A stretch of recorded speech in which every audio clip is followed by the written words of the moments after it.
Good morning, everyone. My name is Patty Hubbard, and I am the Outdoor Recreation Grant Planner at Missouri State Park. And this is the 2024 Grant Application Workshop for Scope of Work and Budget for the Land and Water Conservation Fund grant. Hopefully, everyone was able to download the application and the open project selection process, which is the directions for the application. We also call it the OPSP for short.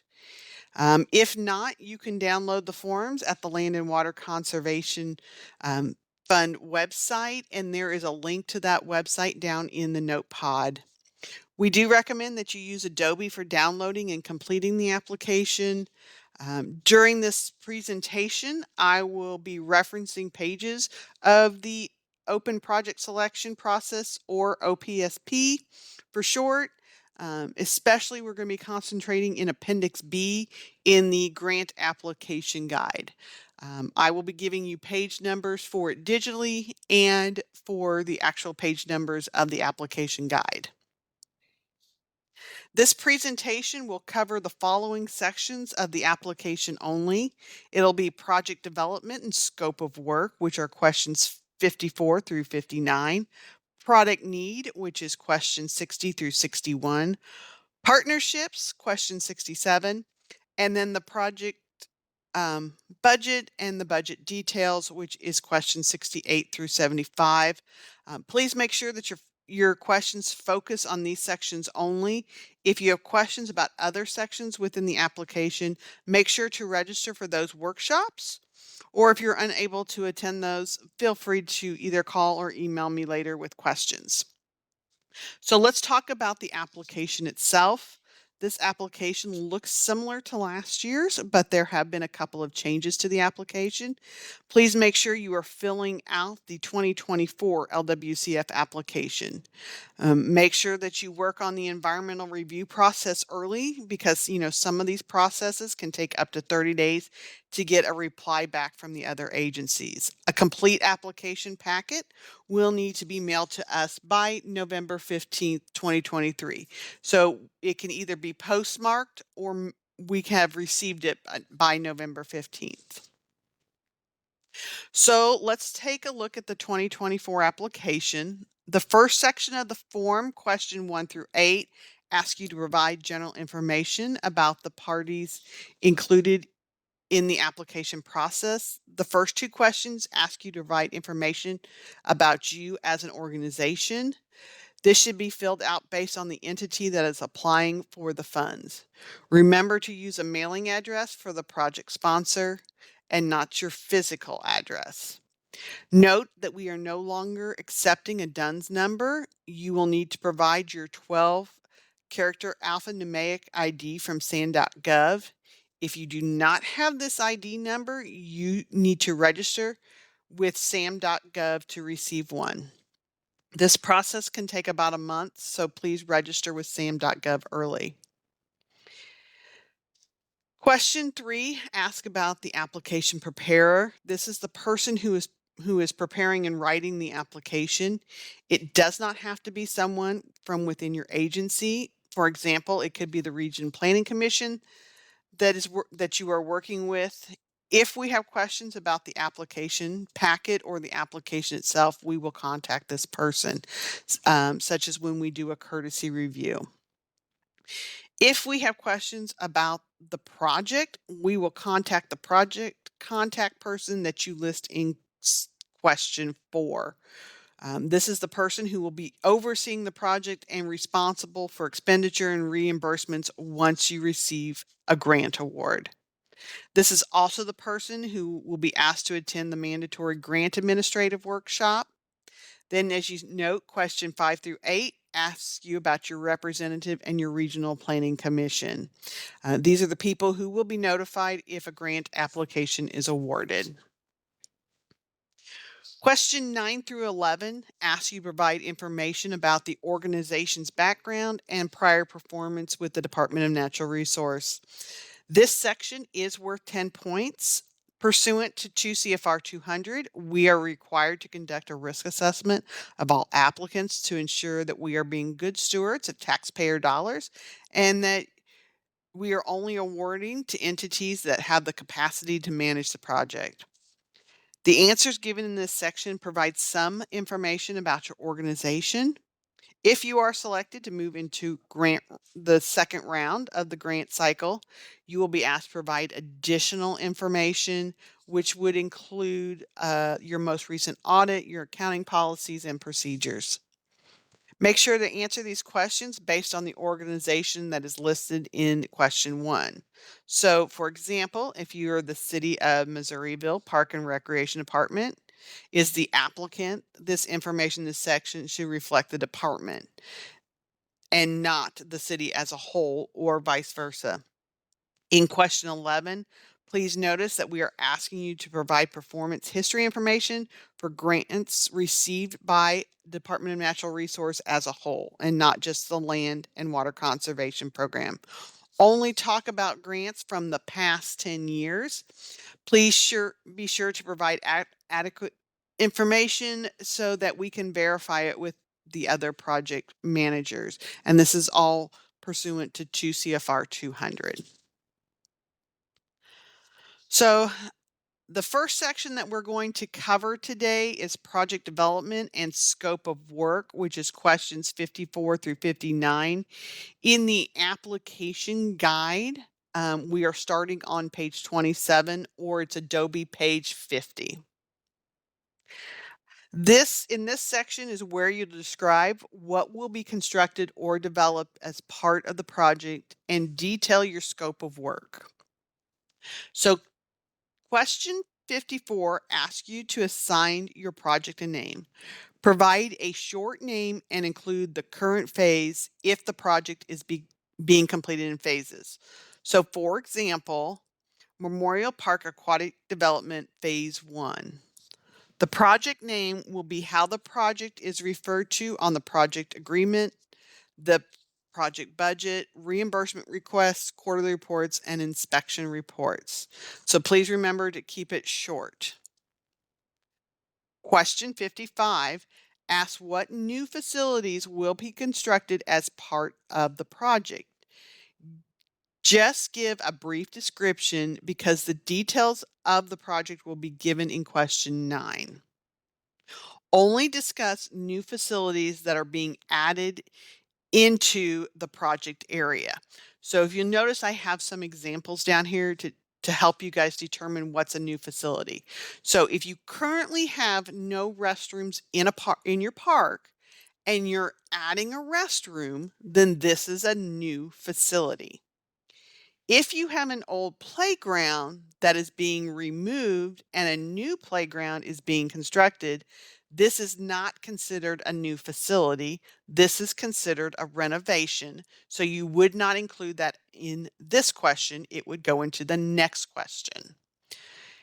If you have new parkland that you're purchasing, then everything that you're adding into the park will be new. So think about it. If your park does not currently have the facility that you are adding to the park or constructing, then that is a new facility. If you're renovating something, even if you're tearing it down in one location and building it in a new location, that is still a renovation or a remodel and does not go in this question. And when I say a brief description, this is where you could say we're doing an all-inclusive playground, we're building a pavilion, we're adding a restroom. Just very briefly explain what you're doing. The details come later.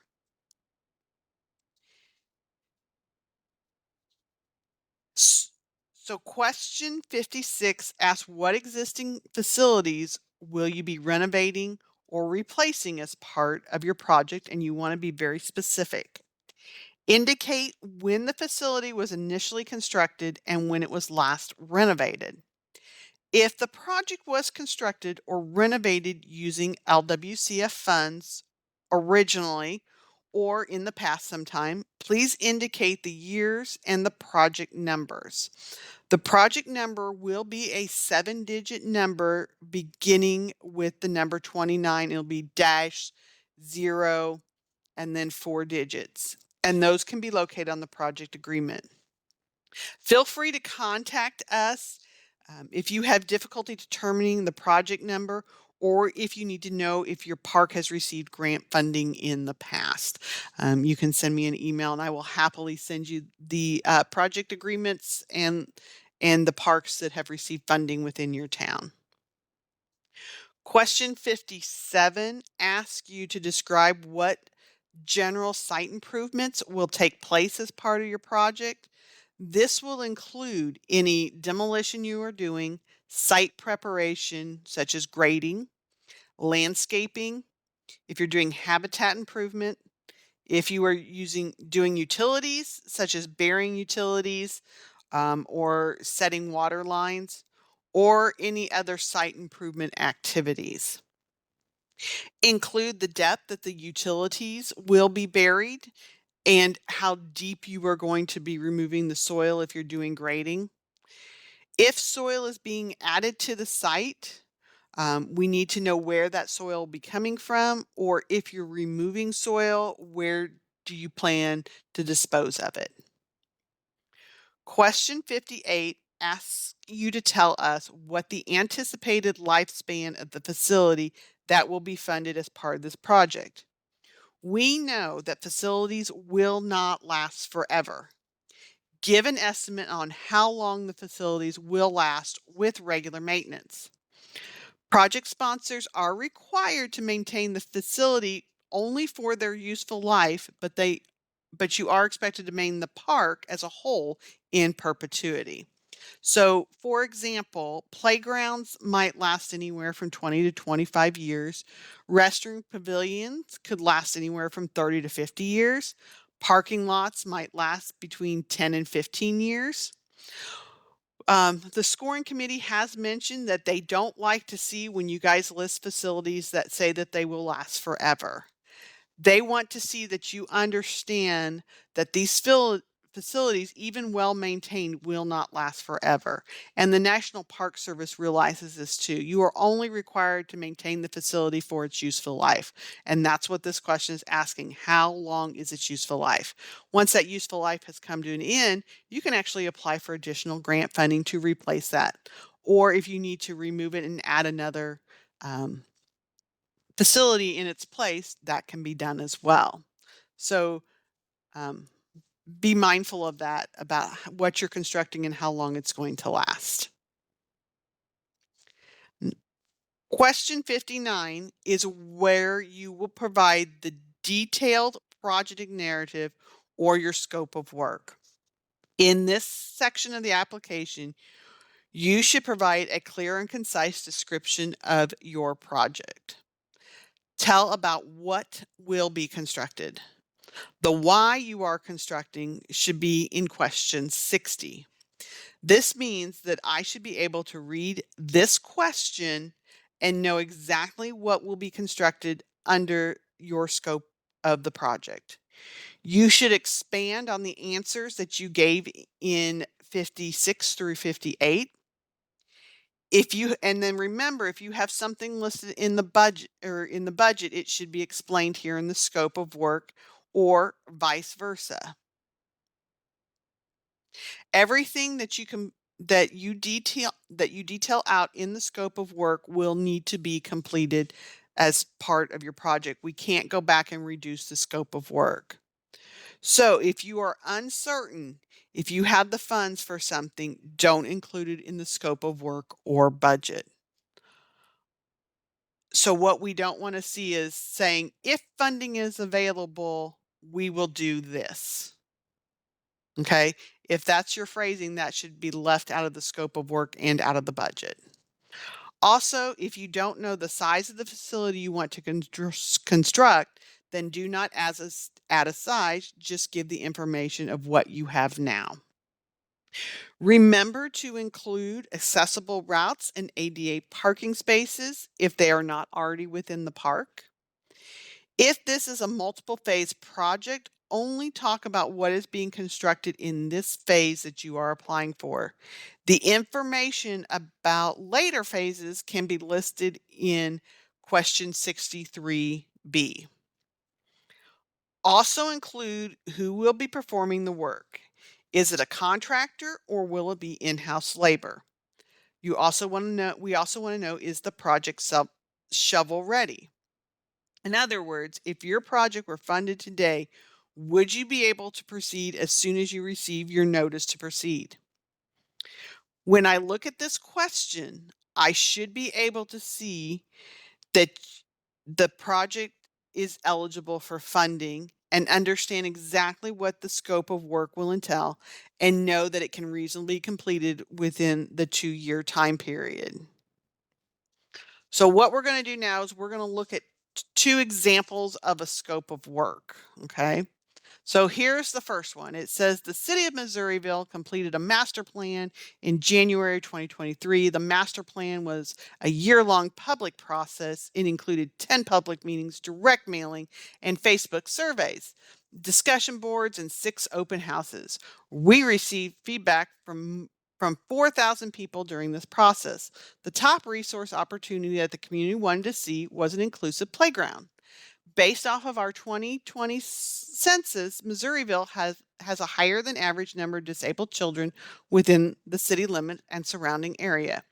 Currently, there are no inclusive playgrounds within the city limits, and only one of our parks have ADA accessible playground equipment. The project is to replace the playground at Missouriville City Park with a large inclusive playground plus 2 play structures. The playground will include swings, interactive panels, and once completed, the new inclusive playground will attract children and families from our town and surrounding areas. It will also deliver access to a safe, modern recreation facility for those with developmental disabilities and or social, emotional, and behavioral disorders. So, as you can tell from this scope of work, it's focused more on the master plan and who will benefit from the project. This information should be in questions 60, 61, and 63 and not the scope of work. All we got for a scope of work here were 2 sentences, and in those 2 sentences, it looks like the thought was not even finished, and that's why there's just an "and" down there. We recommend that before you mail your application to us, that you have someone that is not familiar with your project at all read through your entire application to look for grammar and comprehensiveness. So if they understand what your scope of work is and they understand what the project is after they read it, then that's when you should send it to me. But it might catch something like this. So, you know, I was halfway through a thought and I didn't finish it. So it makes me wonder what else, was that paragraph supposed to be a lot longer than it was? So, if you have someone else read through it, they might be able to catch those errors. Um, Adobe does a pretty good job of catching the grammar, but it doesn't always catch, especially if you're doing trail, because you could type trial and it won't catch those. So having someone else read through it is very helpful. Now I want to show you a sample of a very good scope of work, and here it is. The project is the renovation of an existing playground. City employees will remove all the playground equipment and pea gravel. A contractor will be hired to install the playground and sidewalks. The playground area will be graded for the new equipment and spanning from 5,000 square feet to 30,000 square feet. The site grading will remove between 6 and 8 inches of soil to make room for the new playground surfacing.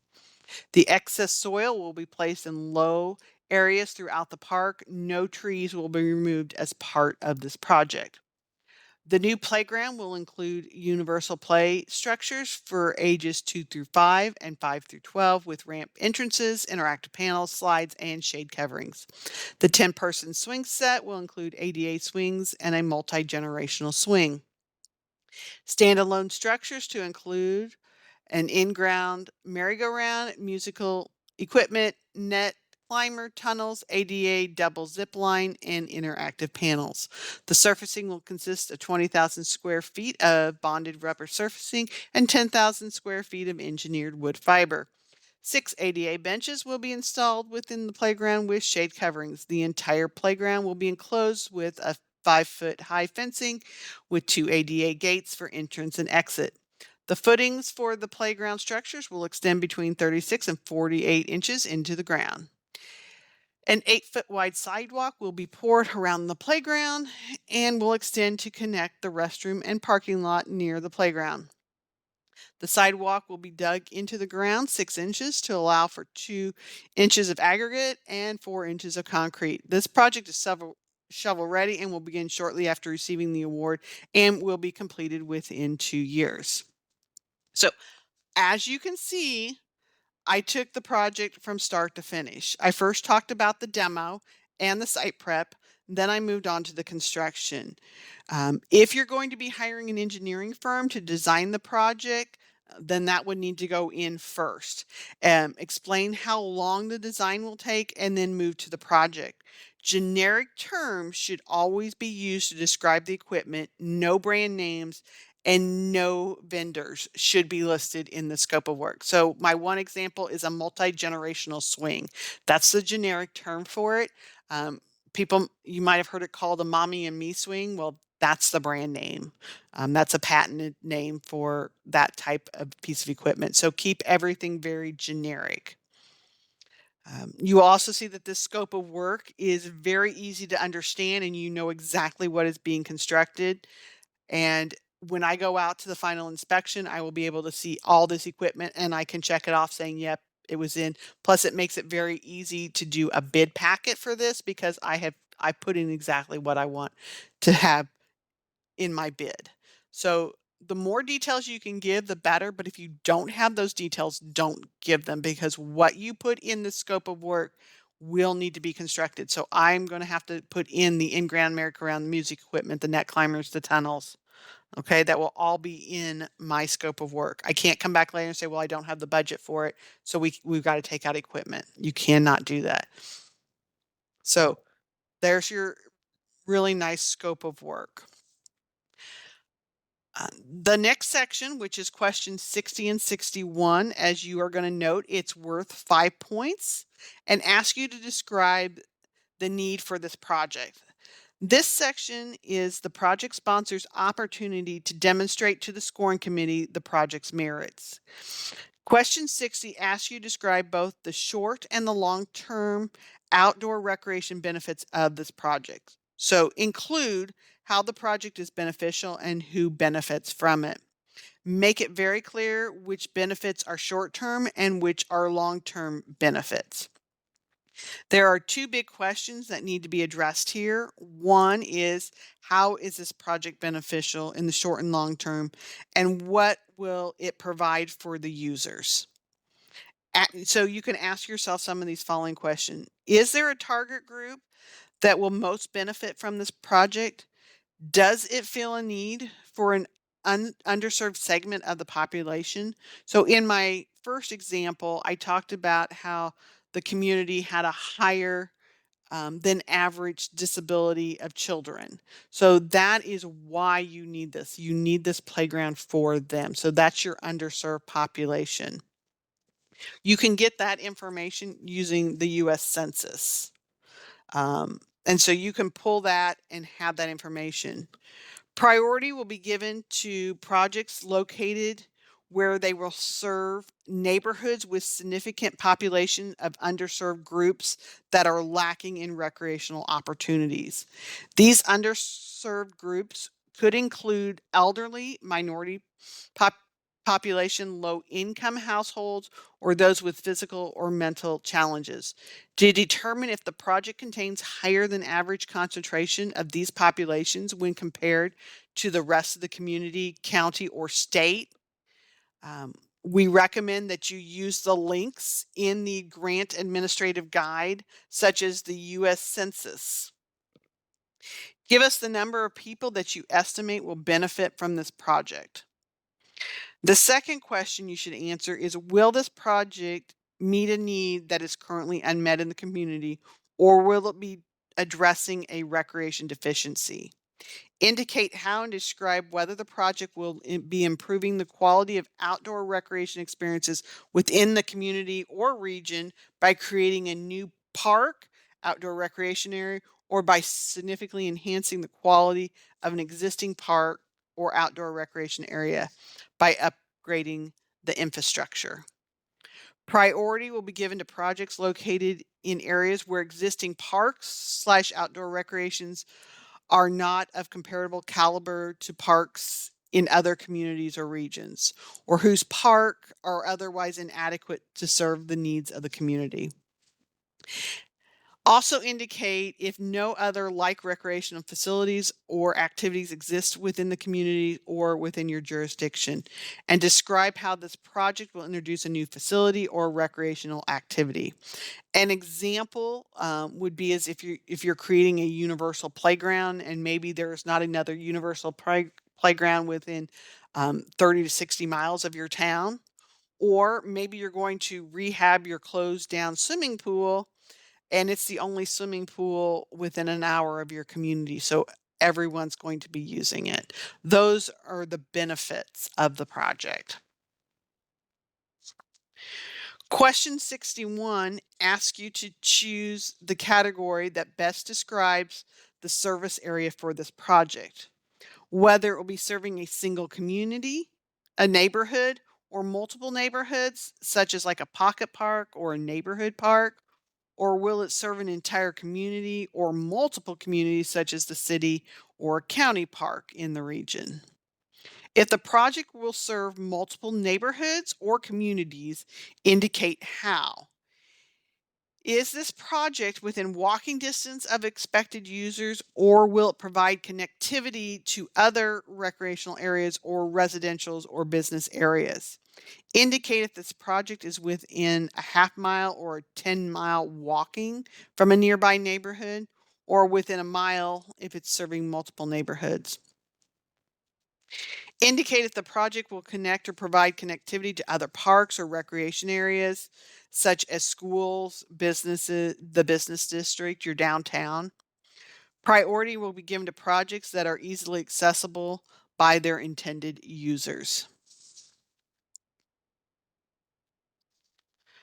Now we're going to be skipping to question 67 in the application, which is in the application guide. It's page 31 or Adobe page 54. This section gives you an opportunity to tell us about any partnerships you have and what your partners are contributing to the project. This is where you will list your third party match only, not what you as the sponsor are providing. For example, if the local Rotary Club is giving you a check for materials, list that here.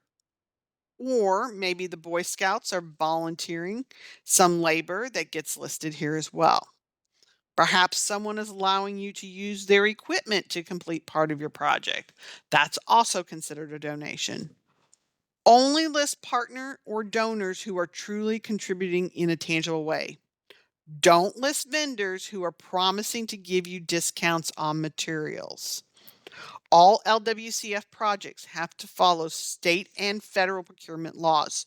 So if a vendor is going to donate materials to the project, whether they get the bid or not, then that could be listed here. But if they are just promising to give you a discount if you choose them to do the project, that is not a donation and that cannot happen. With each partner that you have listed here, you should have a letter of donation from them that is included with the supporting documents. The letter should explain what they are donating and the value of their donation. If they are donating time, currently the value of unskilled labor that we allow is at $12 per hour. So if the Boy Scouts are going to contribute to the project, then it's $12 per hour. If you have a contractor who comes and says, hey, look, I will site grade your site for you and demo the playground as a donation to the project, they can come up with that value based on what they normally would charge to do that type of activity. And they would write you a letter saying, if we do this, it will be X number of dollars. Okay. The total of this list should equal what you put into your budget table.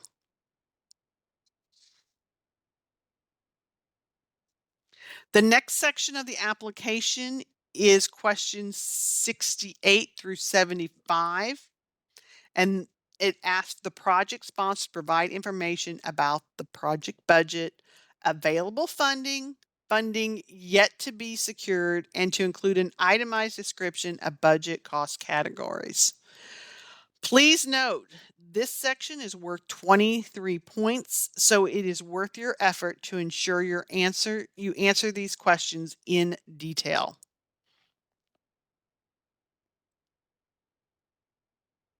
Question 68 asks, what assurances can the project sponsor provide that there is adequate funding and manpower to complete the project within 2 years? Specifically, that the sponsor has the upfront cash to begin the project and enough labor to finish the project.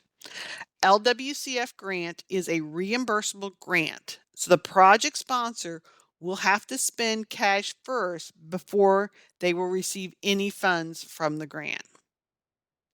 Project sponsors should reference supporting documents in their response, such as your financial assurance letter and the letters from your donors and or partners. If the city is using in-house labor, explain the qualification of the staff and if they will have time to complete the project. If the city is using a contractor, just state that contractors will be hired to complete the project. The financial assurance letter, there is a template of that letter within the application guide. And I don't have the exact page number for it, but it is within the guide.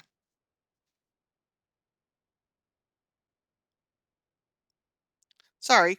Question 69 asks you to explain how you arrived at the cost estimate for this project.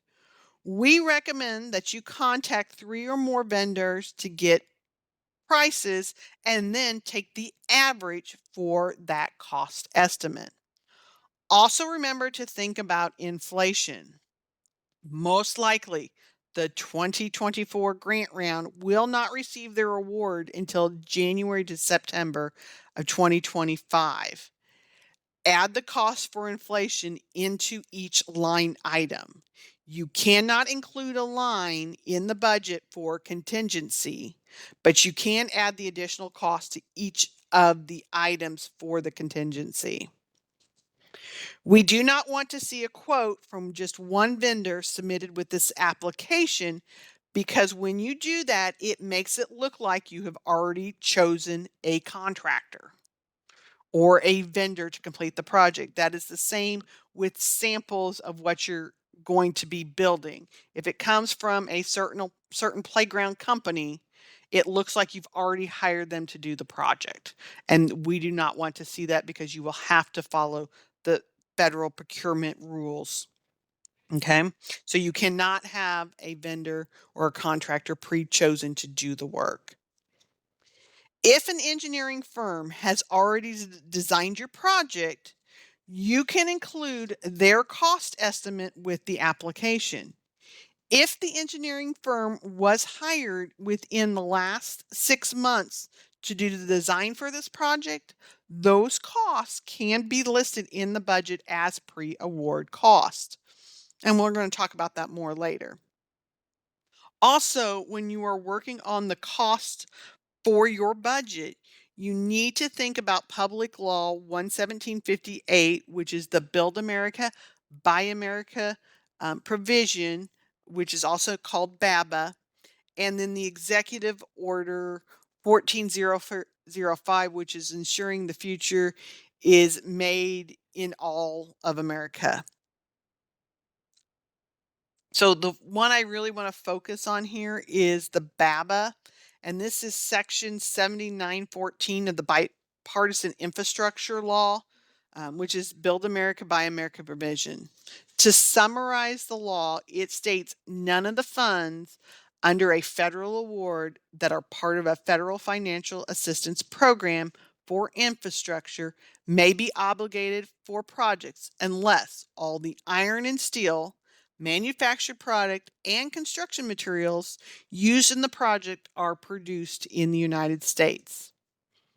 For this public law, the National Park Service has taken the broadest definition of infrastructure and has concluded that all projects must meet the BABA provision. A copy of our Build America, Buy America certification can be located on the LW website under related content. It's the third one from the bottom. So you definitely want to make sure when you're asking for price quotes on products that they are giving you the price for products that meet BABA. So this includes not only iron and steel, but plastic, lumber. The only thing that's excluded is aggregate and concrete and asphalt. All of the projects, all other types of material must meet BABA. The second one, Executive Order 14005, entitled Ensuring the Future is Made in All of America by All American Workers, it states the recipient shall maximize the use of goods, products, and materials produced in and services offered in the United States. And whenever possible, procure goods, products, materials, and services for sources that will help America businesses compete in a strategic industry and help America workers thrive. So once again, when you are getting the cost of materials and supplies, please keep the public law and executive order in mind.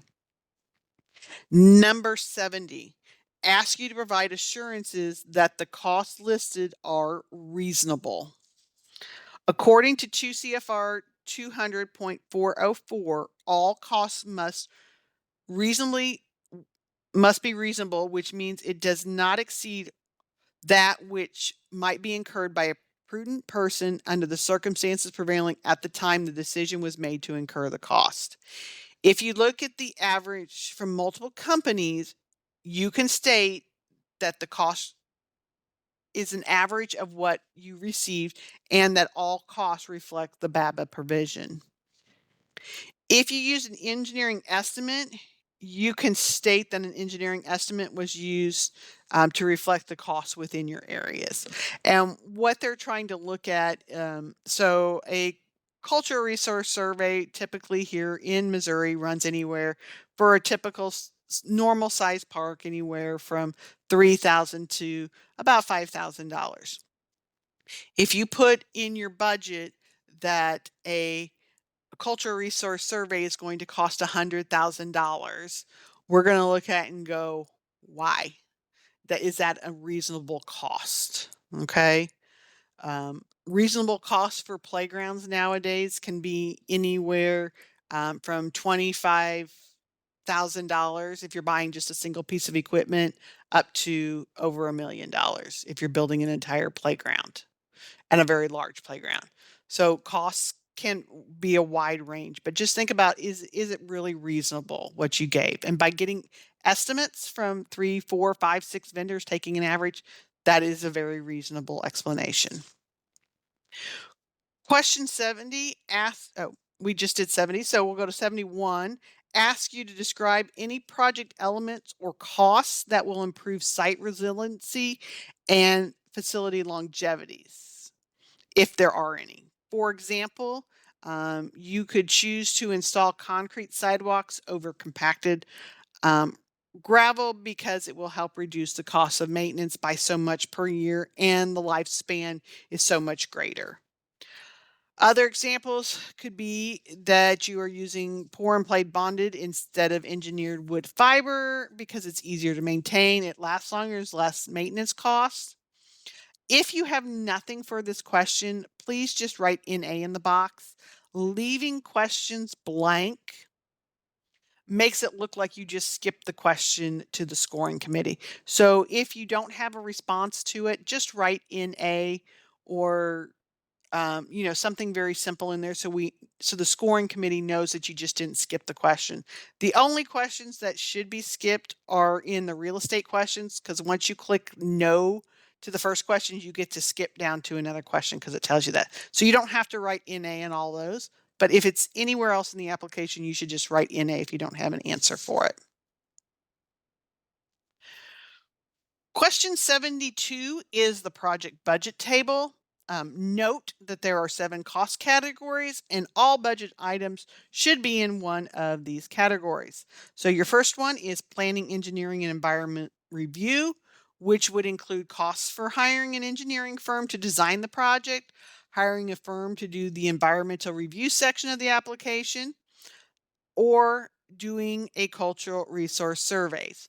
All of these costs within this can also all be pre-award. Okay.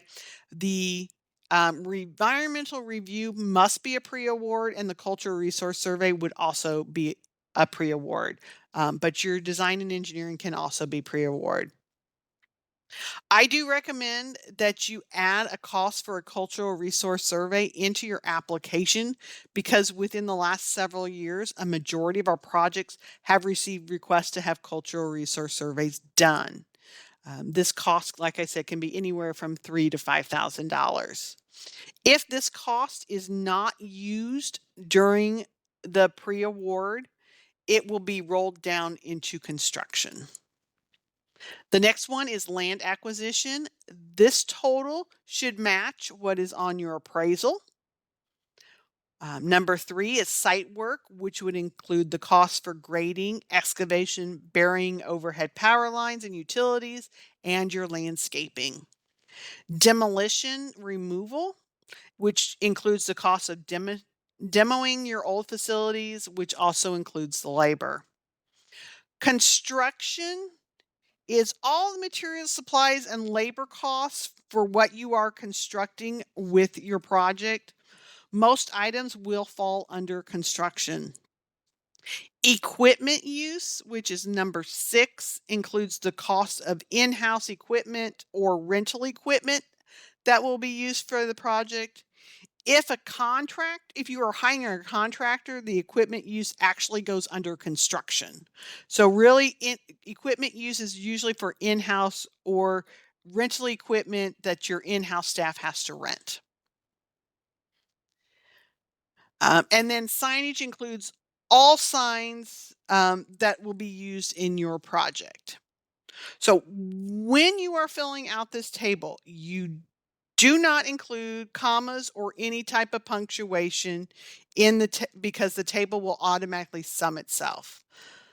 The first column is the grant request, and this is how much money you are asking for from the LWCF grant. The second and third column asks for your match. The project sponsor is what you, the project sponsor, are contributing, and the donation by third party is where you document costs you plan to use that have been donated for the project. The number in the third column should match the total from question 67. So, for example, if your project is a $100,000 playground project, 85,000 of which is the purchase of playground equipment and 15,000 is donated labor to install it, you are going to put 50,000 in the federal column in the grant request under construction.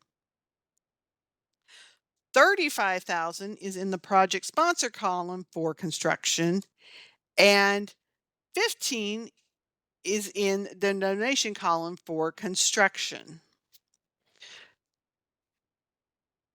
Also notice that the 2 matching share columns total at the bottom. Remember that this is a 50-50 matching share grant. So the matching share total must be at least 50% of the total project cost. If you are submitting a truly 50-50 grant, the grant request column will be the same number as the total of the project sponsor and donation column. Remember that your project will be funded as it is described in your application and in this budget table. If you are matching at a share greater than 50%, your project will be funded at whatever percentage matching share you request in your application, and any request to increase costs after you would get an award would incur proportionate to what you pledged in this application. For your convenience, we have added a percentage of matching share to the bottom right-hand side of the table, which goes out 2 decimal points, just like your financial assistance agreement will do if you get an award. Before you submit your application, make sure that the percentage is 50% or higher in this box. If it is not, your project cannot be scored. And you receive no extra points in this application for over matching your project. So I recommend that if your project is under $1 million, go ahead and split this 50-50. The only reasons to overmatch for this program is if your total is over $1 million, or if the in-house labor, in-house equipment, and donations are more than what your cash expenses are. Okay. If not, please try and keep this as a 50-50 split. It makes it so much easier if you would get an award.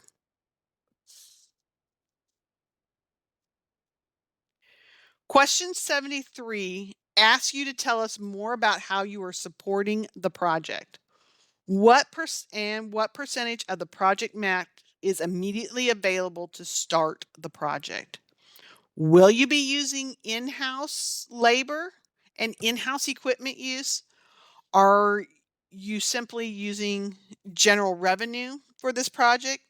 Do you have donation pledges for those that have not been received yet? You can include a letter showing the pledges. We want to know how much of the match is secure and how much is not. What portion of the project is reliant on future fundraising efforts? And if your project is relying on future fundraising, do you have a plan as a city? Do you have an alternate plan for coming up with the match if your fundraising is not a success? That should all be here in this question. Remember, you need upfront cash to start this project. This is a reimbursable grant. You can only be reimbursed for cash expenses. So you can't have all this match up front and then I'm going to hand you money back until you spend cash on the project.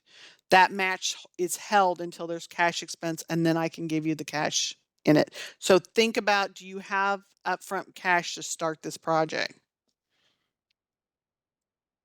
Donations of materials, service, and in-house labor and equipment can only be used as match.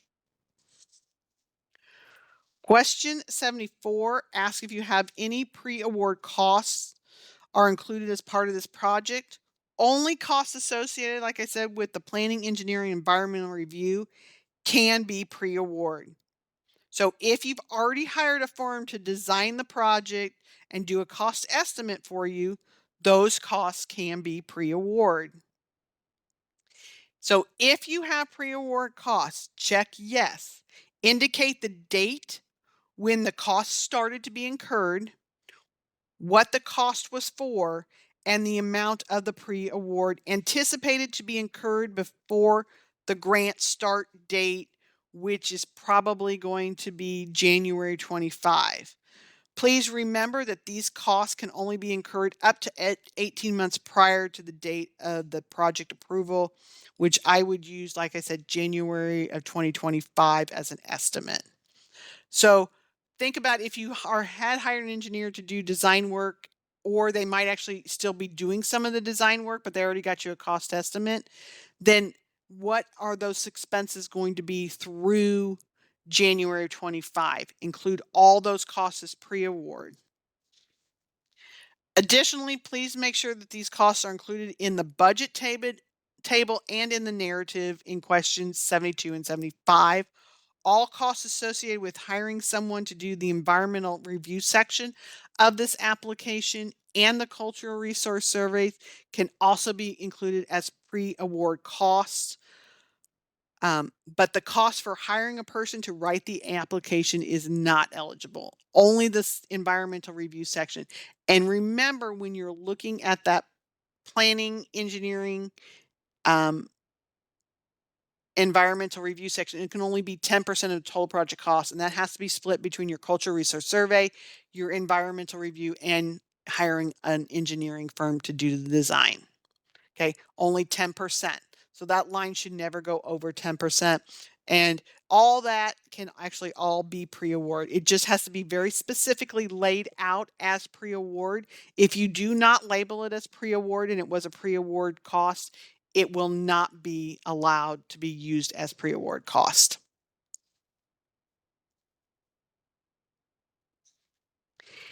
Here is a summary of some of the eligible costs by grant request and project sponsor match. We've kind of divided it out. This is not an all-inclusive list. For a more complete list, go to that grant application guide on page 32 through 33, or it's Adobe page 55, 56. If you see something here, and if you see something that you have that's not listed here, you can always call and ask if it's an eligible cost. Only cash expenses by the project sponsor can be in the grant expense column. The project sponsor match can be made up of cash expenses, in-house labor, in-house equipment use, or donations. The ones we have listed here are kind of your most common things on where to, and I'm going to explain how to and where to put them on your thing. So the first one we have is labor. So the grant request, if you're hiring a contractor, that can be either a grant request or it can be project sponsor match.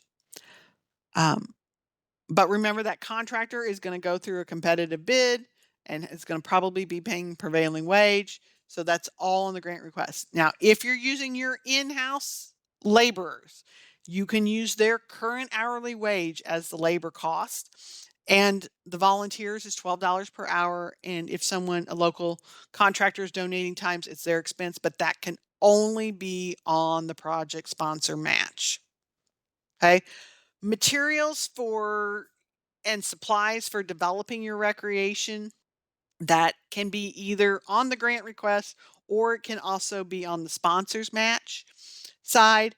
Um, if someone in the community is saying, hey, I will go buy this piece of equipment for you to put out in your playground, and they write a check to the playground company for this piece of equipment, that is now a donation and must be on the sponsors match side. Only checks that the project sponsor writes for equipment or materials or supplies can be counted on the grant request side. Planning, engineering, and the environmental review. Um, Remember, can't exceed that 10% total, and then the cost can be incurred up to 18 months prior. If you're doing a pre-award, that's all going to be on the match side. Each line does not have to be split 50-50. Just the total project has to be 50-50. So if that's on the match, you'll probably have more cash expenses on the construction side on the grant request. So land acquisition, if you're purchasing it, 50% of the purchase price can be on the grant side and 50% would have to be on the project sponsors match. If it's a donation of the land or acquisition, that in total cost will be on the sponsor side because it's a donation. When you are doing equipment use, if it's something that you currently have in your inventory that you are using as equipment, that must go on the sponsor match side. If they have to go out and rent a piece of equipment, rental can go on the grant request side, or it can be project sponsor match. Okay, so the easiest thing to remember is everything that's in-house labor, equipment, and donation has to be on the project sponsor side. Only cash expenses can be on the grant side, and to split it 50-50 evenly, there may be cash expenses on the project sponsor side.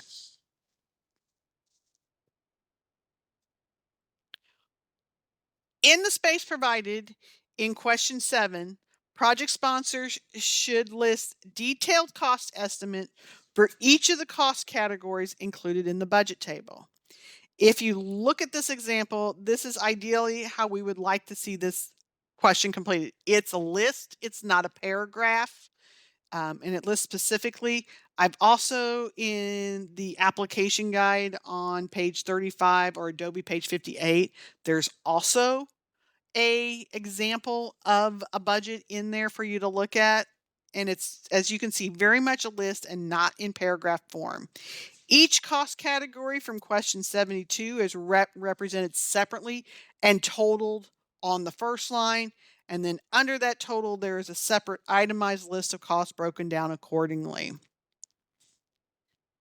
For example, if you're using in-house labor, it should be broken down by the number of hours times the rate of pay. If you know specifically who's going to be doing the work and their hourly rate, you can figure it on that. Or if you need to take an average of what it will cost, take the average of their salaries and do it that way. Everything should be in whole numbers, no decimals.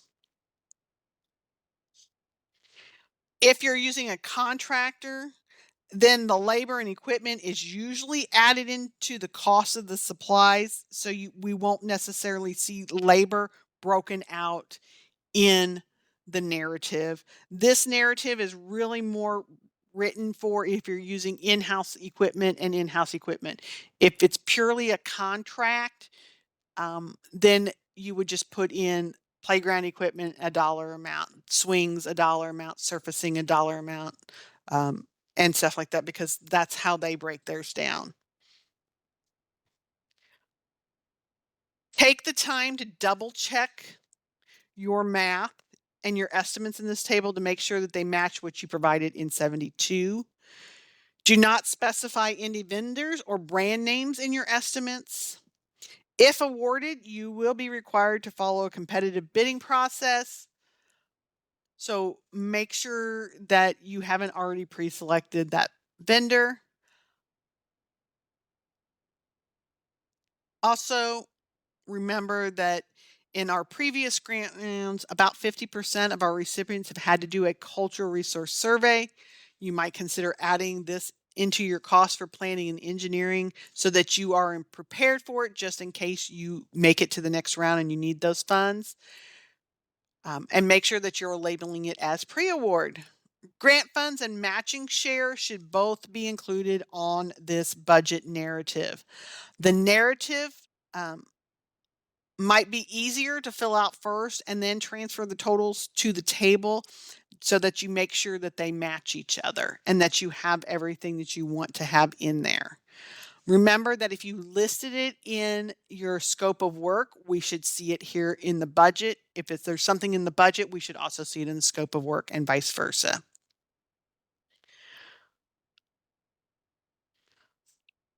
I will say this, points are easily lost in this section when we look at the total of the table and the narrative and they don't match each other. Okay. So a lot of points are given for having a balanced budget. So take time, make sure that everything adds up and it all equals each other. Use whole numbers, round it up to the nearest penny or round it up to the nearest dollar so that everything is a whole number. If you are using an engineering cost estimate, I do recommend that you retype it in the space provided, um, unless it's like 2 to 4 pages and it will not fit.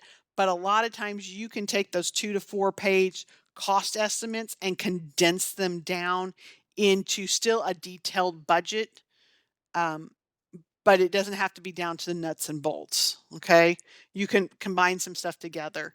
Um, if you're having trouble trying to figure out what to put where, um, like I said, especially if you have a contractor who's coming in and going to do everything like they're doing the demo and stuff like that, um, any type of site prep, mobilization should go under site work.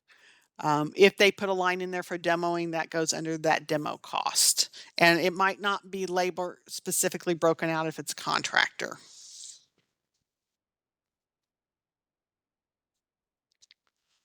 On the last page of the application is the supporting document checklist. The supporting document checklist is provided on the application as an aid to project sponsors and should be completed before submitting the application packet. The supporting documents are required documentation to support your application and must be included in the application packet. For a detailed summary of each required item on this list, go to the instructions in the grant application, which is on pages 9 through 11 of the application guide, or it's Adobe page 32 through 34.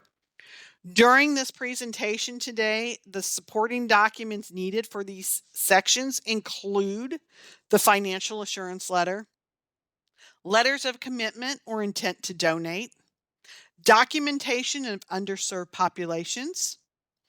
So those are just a few of the things that you got just by filling out this section.